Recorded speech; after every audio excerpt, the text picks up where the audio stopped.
तुषार साहब, आप बताएं जर्नी का कि what has been the best part of these 9 years with Sufi Guidance. You want to know the best part? Hmm. Uh, I've learnt a lot.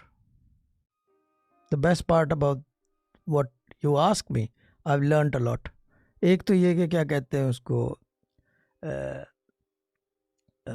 ये पता चल गया है पक्की बात, nothing in this universe last for ever, nothing, everything जो है सब सब जो है वो डिसइंटीग्रेट होता है, अलग होते हैं। माँ बाप होते हैं वो चले जाते हैं, भाई बहन होते हैं वो चले जाते हैं, अगर वो नहीं गए तो आप चले जाते हो, वो रह जाते हैं पीछे, यानी कि everything disintegrates and crumbles down.